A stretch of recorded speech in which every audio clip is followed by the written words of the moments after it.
आज इस वीडियो में हम राजस्थान के क्रांतिकारियों के अविस्मरणीय योगदान का अध्ययन करेंगे।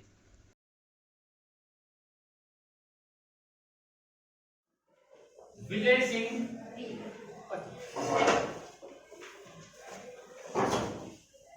कई को देखेंगे। इसमें पहला है विजय सिंह पथिक थे।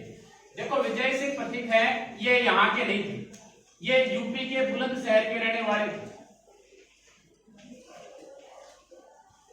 ठीक है। हुआ ये कि विजय सिंह पथिक है वो रास बिहारी बोस जो थे उसके अनुयायी थे और सशस्त्र क्रांति के लिए ये कहां आए थे जी? राजस्थान। कि राजस्थान में सशस्त्र क्रांति करने के लिए विजय सिंह पथिक को कह दिया गया और विजय सिंह पथिक को जब ये क्रांति असफल हो गई तो इन्हें टाटगढ़ जेल में डाल दिया गया। जेल में डाल दिया। जेल में डालने के बाद में ये चित्तौड़गढ़ के जो ओरछी एक गांव है वहां पर जाकर बस गए और उसके बाद में अपना महात्मा का जीवन यहाँ पर उन्होंने शुरू कर दिया। फिर बिजोलिया, देखो ये थोड़े प्रसिद्ध तो हो गए, राजस्थान में ये आ गए और अजमेर, फिर आगे इन्होंने अपना केंद्र स्थल बना लिया। फिर महात्मा बढ़ गए तो बिजोलिया आंदोलन चल रहा था। बिजोलिया आंदोलन के बारे में हम विस्तार से देखेंगे। 1897 से लेकर 1941 तक राजस्थान में सबसे लंबा यही आंदोलन चला था।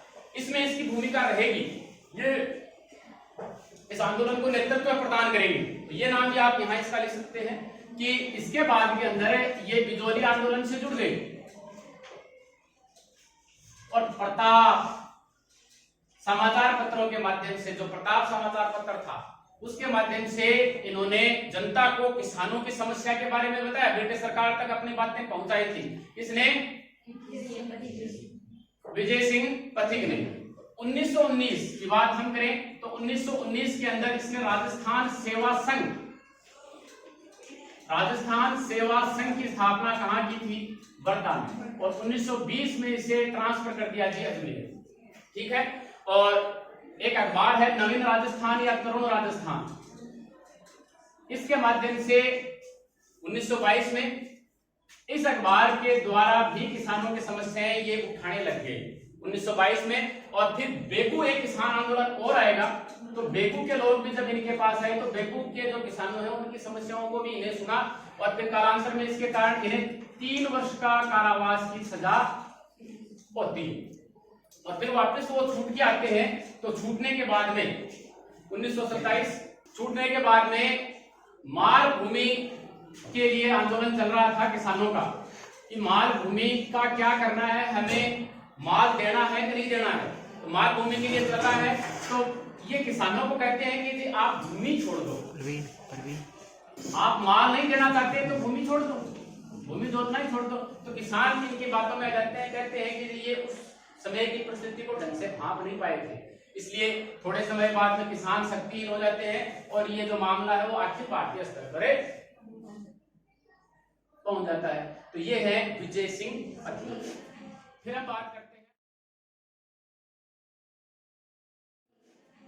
बात करते हैं अर्जुन लाल सेठी। तो राजस्थान में जन जागृति के जनक थे।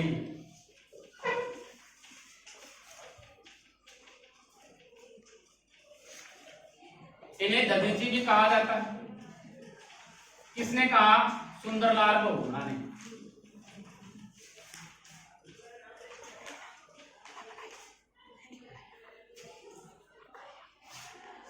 क्यों कहा? क्योंकि जब ये मर गया तो उसके बाद में सुंदरलाल बहुगुणा ने कहा था कि भारत माता का एक सच्चा सपूत है, खुद की लौ से औरों को तो जागृत किया गया लेकिन खुद सो गया। इसलिए इसे कहा जाता है जन जागृति का जनक। इसलिए कहा जाता है कि ये 1880 में देखो इसका जन्म हुआ था और उसके बाद में इसने इलाहाबाद से बीए की थी और इस समय बीए करना देखो बहुत ही बड़ी उपलब्धि हुआ करती थी। तो इसने बीए कर ली तो बीए जो भी मध्यम वर्ग है वही क्रांति ला सकता है। इसीलिए इसे क्या कहा गया राजस्थान में। अब ऐसे 2-3 चीजें मैं आपको मिलानी है, ऐसे आप मिलाएं। एक तो देखो अशफाकुल्ला, आपने नाम सुना होगा। एक आरा हत्याकांड, ये तो नहीं सुना होगा, मैं अभी सुना दूंगा आपको। अशफाकुल्ला तो सुना होगा आपने। 1925 9 अगस्त 1925 को तो काकोरी हत्याकांड हुआ था, उसमें राम प्रसाद बिस्मिल, राजेंद्र लाड़ी, रोशन लाल, अशफाकुल्ला थे कि नहीं थे? तो ये अशफाकुल्ला वहां से भागा, है ना। वहां से भागने के बाद में इसे अजमेर में शरण किसने दी थी? अर्जुन लाल सेठी ने। दूसरा आरा हत्याकांड देखते हैं हम। आरा हत्याकांड ये था कि जो अर्जुन लाल सेठी है, देखो भारत के राजस्थान में एक व्यक्ति का नाम बार बार आएगा, रास बिहारी बोस। ये सशस्त्र क्रांति के लिए राजस्थान में उत्तरदायी यही है, ठीक है। और ये उत्तरदायी है, तो जिनका भी नाम आएगा उसमें 1912 का दिल्ली षड्यंत्र केस निश्चित रूप से आएगा, लॉर्ड हार्डिंग वाला, ठीक है। तो अर्जुन लाल सेठी में ये भी लिख देना है कि इस षड्यंत्र के पीछे योजना अर्जुन लाल सेठी थी, ठीक है। अर्जुन लाल सेठी ने एक स्कूल भी खोल रखी थी, ये जैन था, ठीक है। तो इसने 1906 के अंदर एक जैन प्रचारक समिति खोली, कहां पर? जयपुर, ठीक है। 1907, और ये जैन वर्तमान पाठशाला भी बड़ी थी, ऐसे लिख देता हूं, ठीक है, वो भी पाठशाला। 1907 में जैन एजुकेशन सोसाइटी होगी। जैन एजुकेशन सोसाइटी की स्थापना इसने अजमेर में करी। कब करी? 1907 में। और 1908 में ये इसे कहां लिया है जी? जयपुर लिया है, जयपुर का है, ठीक है। अब देखो इसके बाद में जब ये पढ़ लिख के वापस आ गया तो चोमू का नाम सुना है ना आपने? सुना है क्या चोमू का नाम? जयपुर के पास है, चोमू के बेर बहुत प्रसिद्ध है, बहुत बड़े बड़े, कहते हैं कि इन कमरों के बराबर जो कमरा है, इतने बड़े बेर होते हैं, काटो अंदर घुस और खा के वापस आ जाओ, होते हैं ज्यादा ऐसे नहीं होते, बेर के बराबर ही बेर। तो चोमू का इसे कामदार ने कर दिया, लेकिन इसने यहां से इस्तीफा दे दिया। क्यों दे दिया? कि अगर, देखो ये लाइन याद रखनी है कि अर्जुन लाल सेठी नौकरी करेगा तो अंग्रेजों को भारत से बाहर कौन निकालेगा?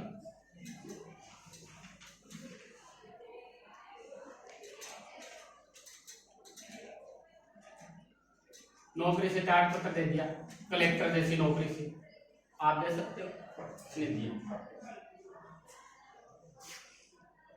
त्याग पत्र दे दिया। फिर ये यहां आ गया, 1912 का षड्यंत्र केस, 20 मार्च 1913 ये आरा षड्यंत्र केस क्या था? अब ये क्रांति चलाने के लिए पैसों की आवश्यकता हो, पैसों की आवश्यकता हुई है, तो इसने जो आरा है, निमेज भी कहते हैं, ये बिहार में दूसरा ले आ रहे हैं।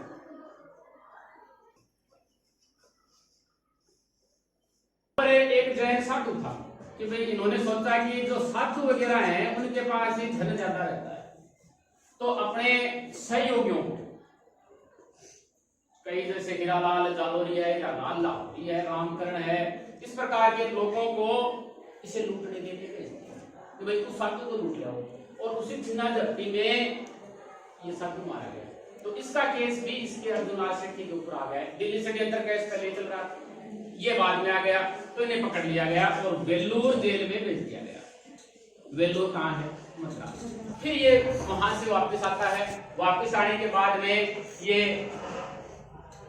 जो 1920 के अंदर कांग्रेस जो नागपुर में अधिवेशन हो रहा था उसके साथ में ये जुड़ जाता है और असहयोग आंदोलन में भाग लेता है, उसे गिरफ्तार कर लिया जाता है। फिर सैन्य जो 1930 है उसमें इसे प्रांतीय डिटेक्टर नियुक्त कर दिया जाता है और 1934 में इसे अखिल एवं मध्य प्रांत का कांग्रेस कार्यकारिणी का समिति का अध्यक्ष घोषित किया जाता है।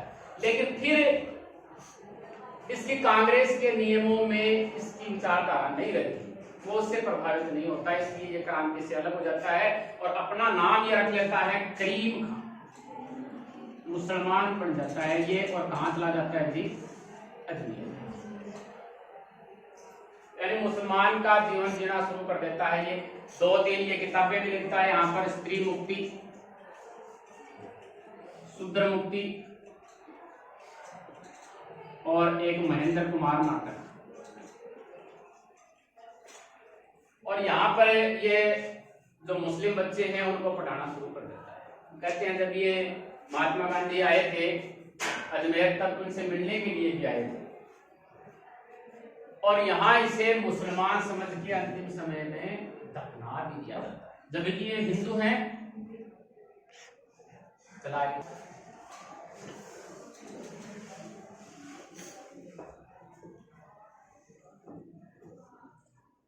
ये इसका नाम नहीं है भाई, इसको हटा देना, ये बारठ में है, ठीक है। तो इसे दफना दिया गया। इसके बाद में हम देखते हैं दामोदर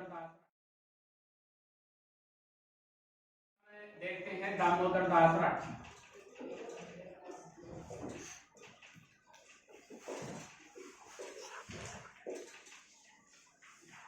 ये दामोदर दास राठी हैं और ये लाठी से, लाठी कहाँ है, जैसलमेर में, पोखरण में लाठी, वहां के ये रहने वाले थे और इन्होंने अपना कार्य क्षेत्र बना दिया थी कहाँ, ब्यावर।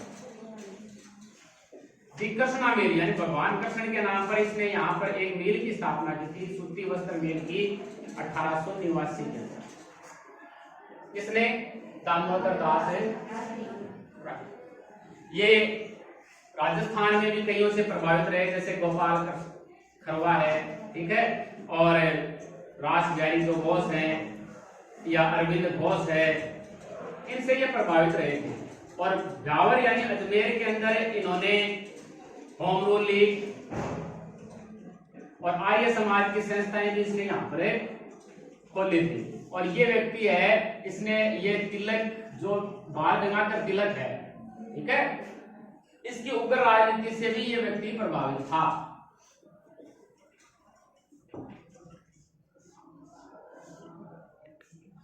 ये है दामोदर दास राठी।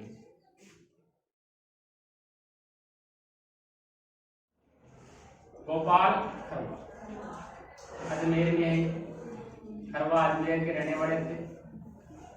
तो ये जो व्यक्ति है, धर्म में एक महामंडल के शिष्टमंडल के सदस्य के रूप में ये गए थे बंगाल, और बंगाल में जाने पर इनका संपर्क होता है क्रांतिकारियों से। क्रांतिकारियों से इनका संपर्क होता है तो इसमें भी क्रांतिकारी विचारधारा आ जाती है। और ये फिर उसके बाद में क्या करते हैं, अजमेर में 1907 में ये राजपुताना छात्रावास की स्थापना करते हैं। एक तो काम ये करते हैं राजपुताना छात्रावास, और जो छावनियां थी उसमें छावनियों में ये जो भी राजपूत हैं, चाहे नसीराबाद है, जोधपुर है, ये जो छावनियां हैं, इनके अंदर जो निचले स्तर के राजपूत थे, इनको भी ये विद्रोह में शामिल करने के लिए उकसाते हैं। कौन उकसाते हैं? गोपाल कृष्ण खरवा उकसाते हैं। तो इसके ऊपर केस किया जाता है इंडियन पेनल कोड के धारा 3 के तहत, लेकिन इनके ऊपर कोई दोष साबित नहीं होता। और कोटा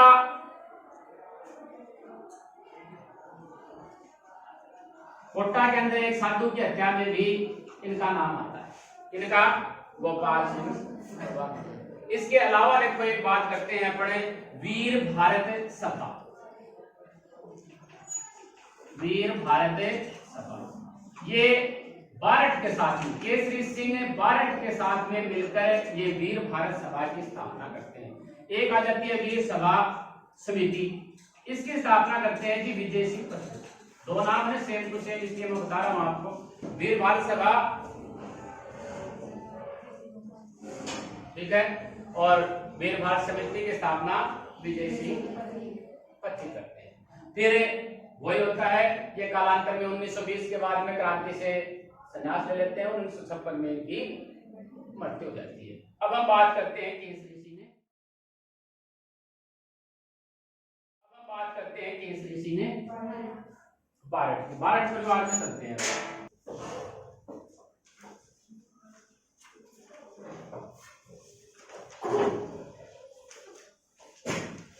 21 नवंबर अब चल रहा है ना, 1872 में इनका जन्म हुआ था। सापका रियासत के ये रहने वाले, ठीक है।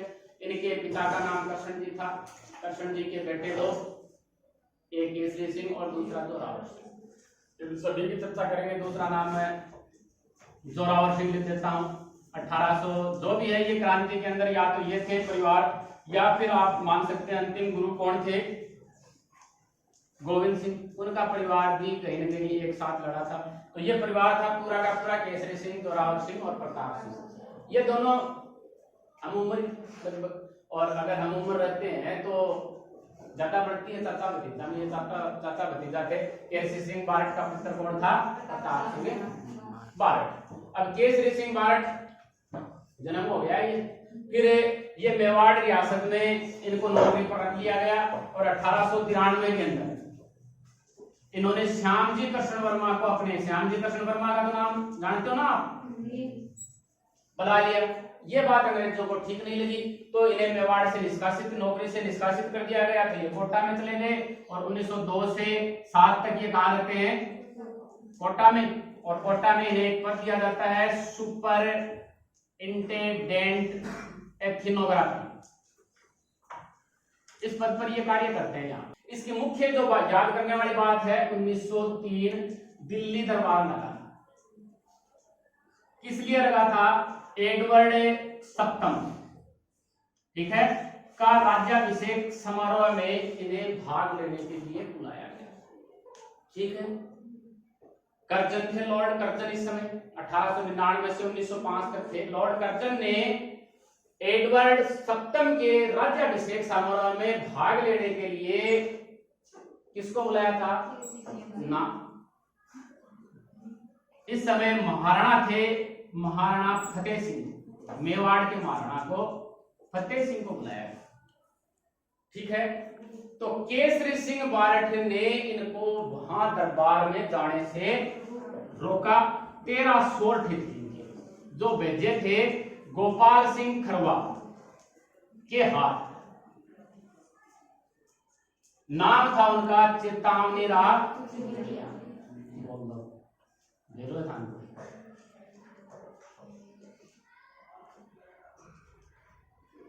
अब ये शाहपुरा से जो फतेह सिंह हैं ट्रेन में बैठ लेते हैं। बैठने के बाद में गोपाल सिंह खरवा क्या ये संदेश इनके पास पहुंचता है कि भाई देखो, एक तो वो पातलदार जिसकी प्रभा को तू घटा रहा है, उसने धर्म के लिए धरती के लिए अपने धर्म को छोड़ दिया था, और एक तू है हिंदुआ सूरज की, तू एकदम मान मर्यादा जिसको सांगा ने कई लोगों का इसने नाम लिया, उसको तू मिट्टी में मिला रहा है। इसके कारण इसका आत्मविश्वास जाग जाता है, लेकिन ट्रेन दिल्ली पहुंच जाती है। अब ये क्या करें, तो ये बीमारी का बहाना करके वहां से वापस आ जाता है कि हिम्मत तो लाइफ नहीं है। ये बात अंग्रेजों को ठीक लगेगी क्या, नहीं लगी। तो केसरी सिंह बारठ के रास बिहारी बोस, सचिंद्र सान्याल, कईयों के साथ में इसको संबंध जोड़े इसने, और इन्हें जेल में डालने की कोशिश फिर अंत में कर ली गई। और वो जेल देखो थोड़ी देर पहले वाली कौन सी, हजारीबाग सेंट्रल जेल में इन्हें डाल दिया जाता है।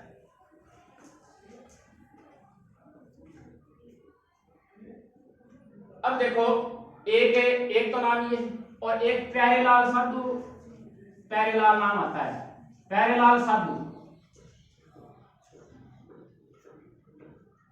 इसकी हत्या में भी इनका हाथ बताया जाता है। वही रुपए पैसे वाली बात है, आरा में नाम आएगा सभी का।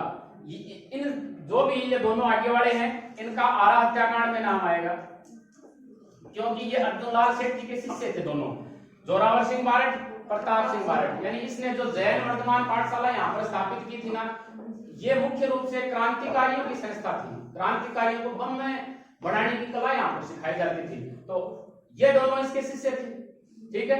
और इसी के कारण आरा हत्याकांड को अंजाम दिया था, यानी कहीं न कहीं ये भी इनके साथ थे, तो आरा हत्याकांड में इनका भी नाम आ जाता है। लेकिन इसका नाम किसमें है, प्यारेलाल, इसलिए है कि ये कई साथियों के साथ में यहाँ पर जाते हैं और उनको कि भाई तेरे को बद्रीनाथ की सैर करवाते हैं चल, और साथ में चलेगा तो किराया भी कम लगेगा। तो यहाँ से ये इन्हें कोटा ले आते हैं, और कोटा में छिन्ना झपटी में साधु की मौत हो जाती है। तो प्यारेलाल हत्याकांड में भी इसे हजारीबाग सेंट्रल के जेल के अंदर डाल दिया जाता है। कई किताबें ये और लिखते हैं, जैसे आपने नाम सुना होगा रूठी रानी, प्रताप चरित्र, दुर्गादास चरित्र, राज सिंह चरित, बुद्ध चरित अश्व घोष ने लिखी थी, लेकिन इसने इसका हिंदी में अनुवाद किया था। यह किताबें भी ये लिखते हैं। रुखी रानी पता है आपको, महादेव की रानी थी, लोकरण की जो बेटी थी, उसके ऊपर लिखा था प्रताप चरित्र। ये है कि 1920 में वापस आते हैं, इनको जेल से 20 वर्ष की सजा दी थी। 1914 में ये प्यारेलाल जो भी ये कांड हो जाता है, उसके बाद में 20 वर्ष की सजा दी, लेकिन 6 साल के बाद में इनको छोड़ दिया जाता है और फिर ये उत्तरदायी शासन की स्थापना करने में उसमें लग जाते हैं।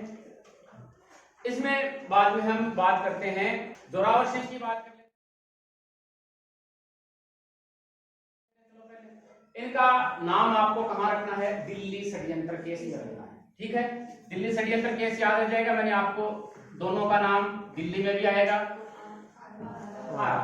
दोनों चाचा भतीजा का। तो बम इसी ने फेंका था।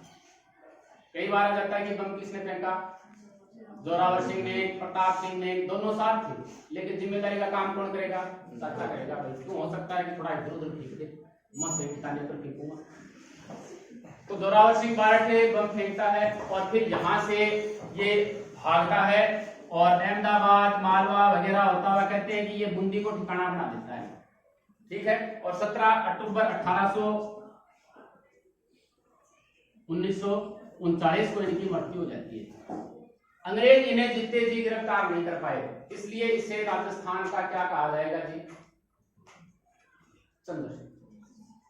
किसे? और अपना शेष जीवन ये यहाँ पर अमरदास बैरागी के नाम से इसने बताया। अमरदास बैरागी के नाम से इसने अपना जीवन गुजारा। बात करते हैं अपन प्रताप सिंह, प्रताप सिंह बारठ। एक तो इसके ऊपर जो केस चला वो तो था ही, इसके अलावा एक बनारस षड्यंत्र केस भी इसके ऊपर चला और इसको कौन सी जेल में डाल दिया गया, बरेली जेल में। ऐसे डाल दिया गया। देखो जब ये यहाँ दिल्ली षड्यंत्र केस था, इसके बाद में ये तो इधर आ गया और ये दक्षिण भारत की तरफ चला गया। फिर कालांतर में क्या होता है कि ये जोधपुर आ गया किसी कारणवश अपने एक मित्र के कहने पर, ठीक है। और वहां पर इस मित्र ने इसके साथ में दगाबाजी की और इसे पकड़ा दिया और ये किस जेल में डाल दिया गया, बरेली की जेल। देखो ये जो जेल थी ये टाटगढ़ जेल थी, टाटगढ़ जेल में इसे डाला गया था विजय सिंह पथिक को। हाँ, इनको बरेली जेल में, ठीक है, बरेली जेल में डाल दिया और इन्हें यातनाएं दी जाने लगी। तो क्योंकि ये छोटा बच्चा ही ज्यादा उम्र इसकी हुई नहीं थी, तो अंग्रेजों ने, जो यहाँ अंग्रेज था उसका नाम था क्विंसलैंड। क्या नाम था, क्विंसलैंड। भाई हो सकता है कि इसका पिताजी से समझा दे, जो कि कौन सी जेल में था, हजारीबाग सेंट्रल जेल में। उसको बुलाया गया कि बच्चे बेटे को समझा कि कौन कौन किनका हाथ था, है ना, तो उनको सजा दे, इसको हम छोड़ देंगे, छोटा बच्चा है।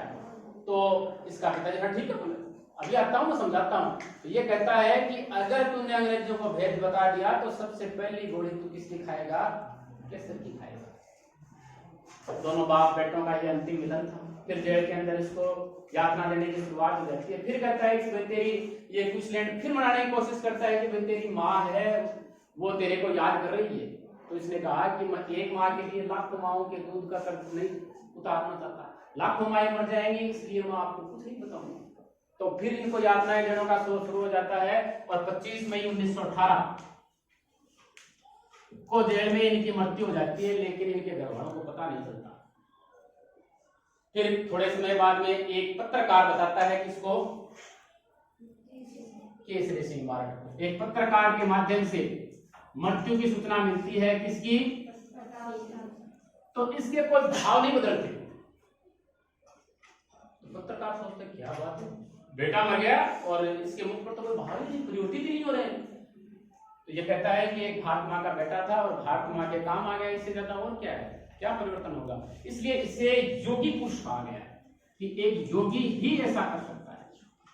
इसे राजस्थान केसरी भी इसे कहा जाता है, राजस्थान केसरी महाराणा प्रताप को भी कहा जाता है, और ये राजस्थान के लोकमान्य तिलक भी कहा जाता है। देखो इनको अर्जुन लाल शेट्टी, रामनारायण चौधरी ने इसे कहा था राजस्थान का लोकमान्य तिलक कहा।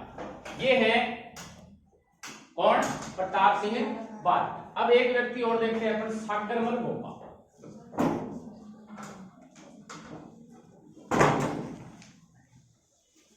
जैसलमेर में जनजागृति के जनक अगर कोई है तो सागरमल भोपा है। 1940 की हम बात करते हैं, 40 में चलते हैं, तो इन्होंने 2-3 किताबें लिख दी थी। जैसलमेर में गुंडा,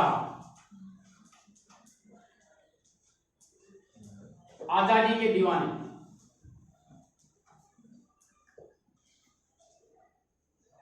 रघुनाथ सिंह का मुकदमा, ये किताबें लिखी इसने। अब जैसलमेर का गुंडा राज अगर इस प्रकार से लिखेंगे तो वहां का जो रावल है वो इसको छोड़ेगा क्या? नहीं छोड़ा। तो यहां से इसे निर्वासित कर दिया जाता है कि भाई 2 जगह पर, एक तो हैदराबाद थी और एक ये जैसलमेर, यहां पर ये नहीं आ सकता, तो ये यहां से अलग चला जाता है, नागपुर चला जाता है। लेकिन 1941 में इसके पिता की मृत्यु हो जाती है। किसकी मृत्यु हो गई जी? पिता की मृत्यु हो गई।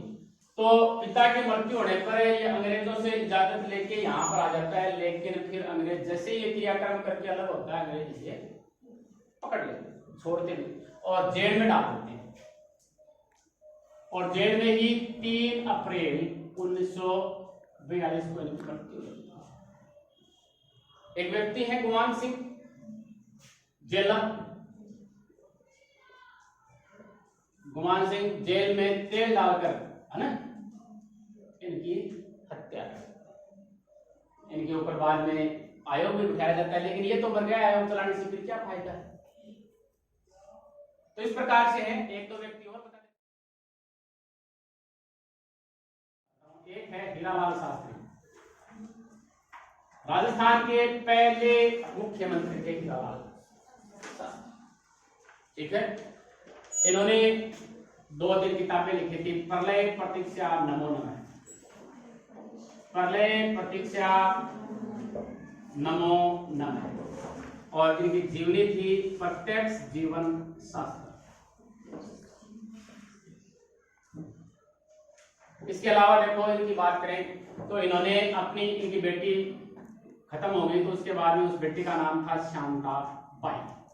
शांताबाई कुटीर शिक्षा संस्थान की इन्होंने स्थापना की थी। कहां पर? निवाई टाउन। और ये आगे चलकर ये संस्था किसमें बदल गई? वनस्थली विद्यापीठ। कहां है ये? टाउन में है। इसकी पत्नी थी रमा शास्त्री, इसने भी इसमें बहुत ज्यादा योगदान दिया। कौन है ये? हीरालाल शास्त्री। एक है बाल मुकुंद बिस्सा, बाल मुकुंद बिस्सा, जौनपुर के हैं ये व्यक्ति। इन्होंने इनको पकड़कर जब जेल में डाल दिया तो जेल में इन्होंने भूख हड़ताल कर दी। नाम इसलिए इसका इंपॉर्टेंट है कि इसने भूख हड़ताल कर दी और उसी के कारण जब इनको डॉक्टर के पास ले जाया गया तो इनकी मृत्यु हो गई।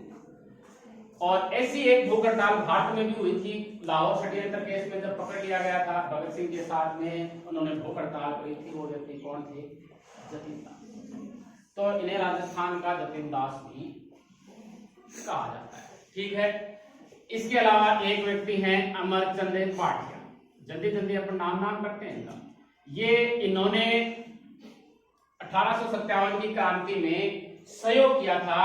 किसका? लक्ष्मीबाई और तांत्या टोपे का। लक्ष्मीबाई और तांत्या टोपे का। क्यों? क्योंकि इनका जन्म तो देखो 1799 में हुआ था और 1857 की क्रांति में लगभग 60 साल के हो गए थे, तो ये तो लड़ नहीं सकते।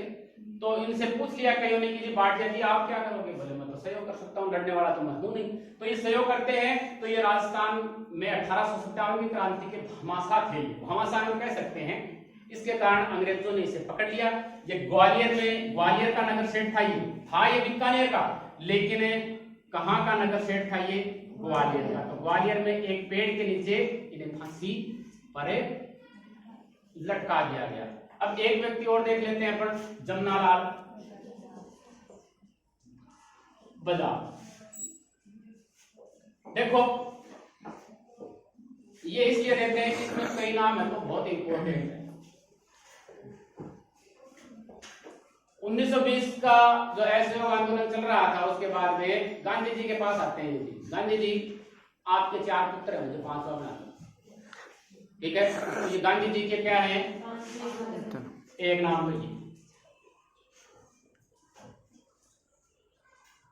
और ये स्वयं को कहते थे गुलाम नंबर 4। 5 भी है, 4 भी है साथ में। पहला गुलाम भारत माता, दूसरा सिख है, तीसरा राजा है, यहाँ का चौथा गुलाम नंबर 4 कौन, जमनालाल। प्रथम विश्व युद्ध हुआ तो गांधी जी ने, अब ये देखो पिता मान लिया तो बाप की तरह करेगा सब काम। गांधी जी ने अंग्रेजों की सहायता की तो इन्होंने भी। गांधी जी को प्रथम विश्व युद्ध में कौन सी उपाधि मिली, इन्हें भी मिली, कौन सी, रायबाग। असहयोग आंदोलन हुआ, गांधी जी ने उपाधि त्याग दी, इन्होंने भी त्याग दी। ये कौन से पीछे रहने वाले थे। गांधी जी ने चरखा संघ की स्थापना की, इन्होंने, ठीक है। तो ये ये राजस्थान के भामाशाह कहलाते हैं। राजस्थान के भामाशाह यानी अपनी सारी संपत्ति इन्होंने किसको दे दी थी, गांधी जी को दे दी। किसने, जमनालाल बजाज। ये थे राजस्थान के क्रांतिकारी। द्वितीय गोलमेज सम्मेलन में भाग लेने के लिए गए जी कौन है, गंगा सिंह, बीकानेर के जो महाराजा है गंगा सिंह, और पीछे से चंदन महल बैठ।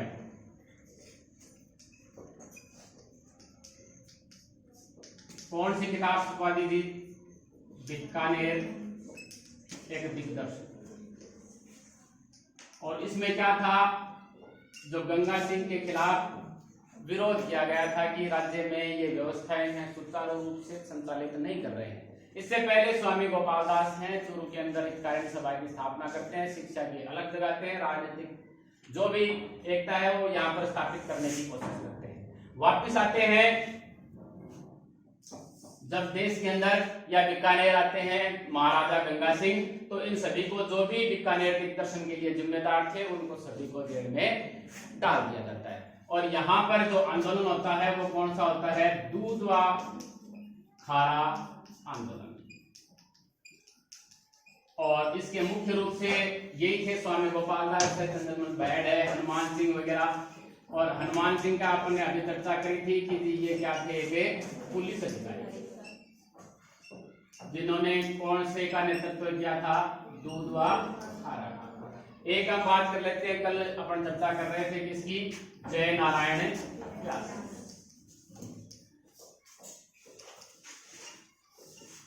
जय नारायण व्यास को क्या कहा जाता है, लक्कड़ का फक्कड़,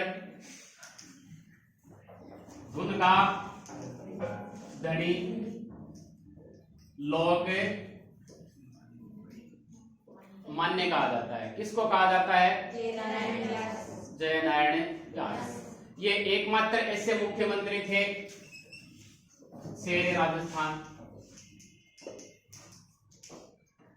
एकमात्र ऐसे मुख्यमंत्री थे जो कैसे थे जी, मनोनीत भी थे और निर्वाचित भी।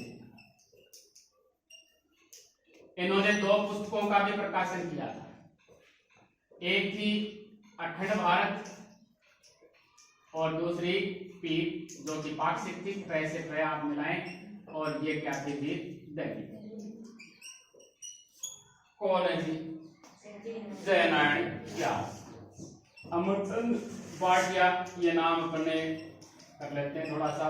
ये क्या है जी, 1857 की क्रांति के क्या है, मंगल पांडे। राजस्थान के क्रांतिकारियों का हमारा ये अध्याय इसी के साथ समाप्त होता है।